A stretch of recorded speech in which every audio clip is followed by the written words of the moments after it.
Details have emerged of a failed attempt to recover the body of an off-duty New Zealand soldier killed in Ukraine. Prime Minister Ardern is resisting calls to increase diplomatic support in the region. The attempted recovery of the body of a fallen Kiwi soldier has been abandoned after soldiers came under intense fire. Former New Zealand Defence Minister Ron Mark says mates and comrades of Corporal Dominic Ardern were forced to retreat. The government doesn't need to endorse or promote the deployment of New Zealanders into Ukraine, but it needs to understand the reality that there are going to be New Zealanders there, and this is likely to rise again.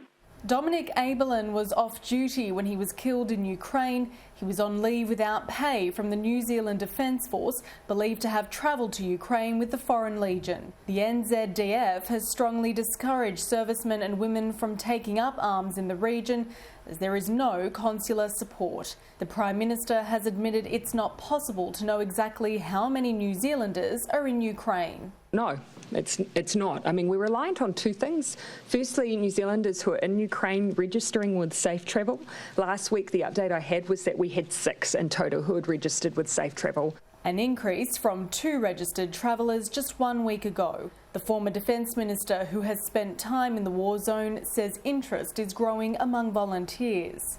People are now actively considering their options of leaving the New Zealand Army altogether and going to Ukraine. Even more so since the corporal's death. You don't get to be a 30-year-old corporal in an infantry battalion and not accrue a high degree of respect. He's a compassionate, likeable, respected young man.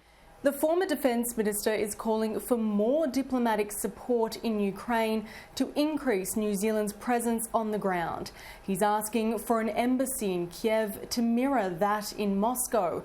But the New Zealand Prime Minister Jacinda Ardern was quick to rule out that decision on Breakfast Radio.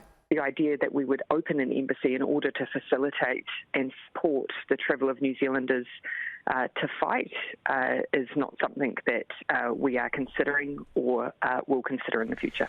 The PM has admitted the retrieval of Dominic Ardern's body may have to be treated as a civilian, not a soldier. There's an expectation that no one who is currently enlisted with the New Zealand Defence Force would be travelling into Ukraine.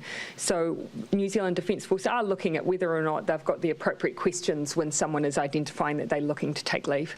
Jessica Maggio, Sky News, Wellington.